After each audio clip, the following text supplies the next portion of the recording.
What's up, Raptors fans? Welcome to the Warriors Report. It's time to talk about the Raptors, and we got some huge news this morning. And no, it was not about this man, Kyle Lowry, who's making his return to Toronto for the first time since being traded. Instead, we got news that the Raptors are interested in trading for Rudy Gobert this offseason if he becomes available. Now, this was quite surprising because a lot of Raptors fans, like myself, wanted the Raptors to sign a big man during free agency. That didn't happen. And then we thought it would happen maybe during the trade deadline. That didn't happen. And then, of course, the buyout market, I was hoping for some sort of big man. That didn't happen either. So it looked like the Raptors were sticking with their small ball lineup. And although it has looked very impressive, I'm not going to lie, I was a little bit skeptical about the small ball lineup. But as it currently stands, the Raptors are ranked fifth in the Eastern Conference. And that is where I had them predicted to start the season. A lot of Raptors fans and a lot of NBA fans had them predicting a lot lower, but what the Raptors have done this season has been quite impressive. But can they do it in the playoffs? And how would Rudy Gobert impact the Toronto Raptors heading forward if they were to trade him? And what would they potentially give up for Rudy Gobert? I'll break all of that down in today's video. So if you guys are ready to watch this video, make sure to hit the like button. It does help get out to more basketball fans like yourself. And if you want to hit the subscribe button as well, we just hit 3,000 subscribers. So I have you guys to thank for that. And I'm really appreciative of you guys for that as well. So with that being said, let's get into today's video. Now, as you guys know, I do like to give out shout outs on my channel. And for today's video, the shout out goes out to Team Lucid Gaming. So Team Lucid Gaming, thank you so much for supporting this channel through likes and comments. It is very much appreciated. Now let's talk about the big problem that is if we are to trade for Rudy Gobert, which is his salary cap situation. So currently, as it stands, Rudy Gobert is making $35.3 million this season. And if we were to trade for him during the offseason, he's making $38 million. And by the time he finishes his contract, and there's no doubt in my mind that that's a player option, which he will absolutely not decline. So $46 million is quite a huge contract, not only for a 33-year-old, but also for a big man, a traditional big man, which are slowly fading in today's NBA. So I'm not a big fan of that contract. If we start off with the contract, and then obviously we have a lot of expiring contracts ourselves. So it becomes really challenging to re-sign all of our guys. But let's say the Raptors were to trade for Rudy Gobert and his $38 million this season. When you take a look at the Raptors salary cap situation and who they may potentially have to give up, you can't deny the fact that it's going to be a challenge to trade for Rudy Gobert. Now, to trade for $38 million is not going to be easy because you're going to have to include one of Pascal Siakam, Fred VanVleet, OG Anunoby, Gary Trent Jr. That's an undoubtable fact that as Raptors fans, we have to admit that we won't get Rudy Gobert without giving up one of those guys. It's just obviously for salary purposes, but also the Utah Jazz aren't just going to trade him unless it's a salary dump situation and they're trying to clear up some cap space. And even then, we just can't do it without one of those four guys. So if the Raptors do trade for him, personally, I think obviously Scotty Barnes is untouchable. You're not trading for him. And also it doesn't make sense because Donovan Mitchell is someone who probably needs another player that is ready to win now. So I'm thinking Pascal Siakam is someone, obviously a name you can throw out there. Personally, I'm not doing that trade for several reasons because Pascal Siakam is our leading go-to scorer. And I just like Pascal Siakam a lot. I think he brings a lot to the table. And I just think he is so valuable to the Raptors. So personally, I know a lot of fans will throw his name out there for salary purposes. I'm not doing that. Now, taking a look at two players that I may be willing to throw into that trade, Fred VanVleet or Gary Trent Jr. Now, again, I'm a huge fan of both of those players. And Fred VanVleet hit some big shots in the fourth quarter. So we really need him.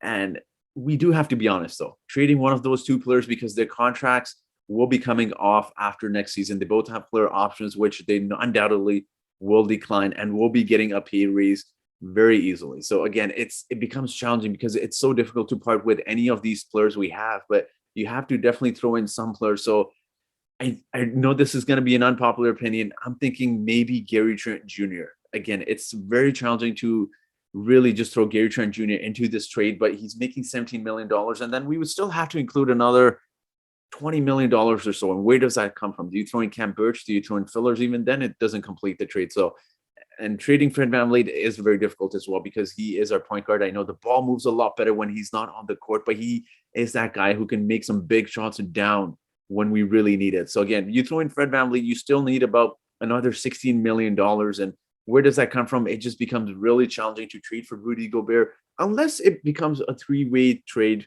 with another team to include some salary fillers as well. And I mean, if we had Goran Dragic, it would have worked out a lot better, but obviously we do not. So, and he's an expiring contract as well. Unless we're re-signing Chris Boucher and signing and trading him for a crazy amount, again, I just don't see a trade happening for Rudy Gobert. But he is still a very valuable player. When we talk about Rudy Gobert, I know a lot of people will throw him under the bus, saying that Clippers absolutely ran this man off of the court. But hear me out, guys. Before we throw this notion that Rudy Gobert isn't a great defensive player, we have to talk about the fact that if we were to put a point guard in the paint and have him continuously guard a big man, he's obviously not going to be able to do that. Now, it's obviously the same thing when you have a big man, and we saw this with Marc Gasol against the Celtics series. When you have a good big man who's a little bit slow-footed out in the three-point line trying to guard guards. So obviously that's not doable. So I don't think that logic makes a lot of sense when people talk about Rudy Gobert not being a good defensive player, because obviously when you take a look at this chart here, when you take a look at how well the Jazz have played without Rudy Gobert this season, it does not look good. This is their defensive rating this season. So with Rudy Gobert, they're averaging defensive rating of 110.6. Without Rudy Gobert, it's 7-point differential, 117. And even when you look at some of this next slide here, the next chart, they're faring awful without him, not only defensively, but even their offense. They're scoring 4 points less without Rudy Gobert. Of course, their rebounding is suffering as well. So a lot of stats across the board. It's not just a defensive rating. There's obviously that notion that Rudy Gobert isn't a great offensive player, and he isn't. Let's be honest. He gets most of his points from putbacks, but he's still averaging 15 points, which would be huge for the Raptors. And also, this next picture just paints the pictures perfectly. So 27-10 with Rudy Gobert and 1-4 with Rudy Gobert. They're ranked 30th in defensive rating in those 5 games. So obviously, Rudy Gobert's impact goes well beyond what a lot of people think. He's a great defensive player, a great shot blocker. And I know it's very challenging to trade for that contract, because personally, it's so hard as fans to really throw away players or throw in players like Pascal Siakam, as I mentioned. I wouldn't want to trade for him. But again, we'll leave those decisions to our management. And as always I've said, we can suggest different things as fans, but ultimately the management knows this team better. So we'll wait and see who they potentially trade. But Rudy Gobert is a very talented player who I think would absolutely bolster this team defensively. As great as we are now, we're going to be that much better defensively. Rebounding wise, we're doing fairly good. He's going to boost our defensive rebounding as well, and it's as well as being that rim protector. And this way, the Raptors players aren't scrambling everywhere. You notice they're double teaming, they're triple teaming, they're running everywhere. And I think this just solidifies our defense that much more. Obviously, we lose some offense when we're trading for one of those 4 players. And it's not easy throwing in any of those 4 players. So we'll wait and see what the Raptors do. But I'm personally a big fan of Rudy Gobert. I think he would take us defensively to the next level. And I think we really need someone in a paint, being that paint presence. And Rudy Gobert would be that. Now, I know people may disagree, but this is why this discussion is so much fun. So I do want to hear from you guys in the comment section as well. And I do want to mention this quick one thing before we end this video, before people say, well, traditional big men are kind of fading, especially during the playoffs, as we've seen the last few times. I want you guys to go back and watch that Milwaukee versus the Nets series, which was an absolute thriller to watch. Now, a lot of the reason you'll notice when you watch those even highlights, Kevin Durant wasn't driving to the basket because you had a physically big body in Brook Lopez there who was just blocking a lot of shots. So it does make a huge difference when you face teams like that love to attack the basket. So again, I want to hear from you guys. That will be it for today's video. Personally, I would be okay with trading for Rudy Gobert. Again, I don't want to make any suggestions as to who we would like to throw in there. Obviously, I'm not throwing in Scotty Barnes. Personally, I wouldn't want to throw in Pascal Siakam, but that may be one of the few players that we'd have to throw in to match salaries as well. So I want to hear from you guys as to what you think about these rumors. Do the Raptors need a traditional big man, or do you think they're okay with the small ball lineup? And would you want to trade for Rudy Gobert as well? So let me know your thoughts in the comment section. And as always, guys, I do have a trivia question for you today. And that trivia question is, who is leading the league in most block shots per game? Is it A, Jaren Jackson Jr.? Is it B, Joel Embiid?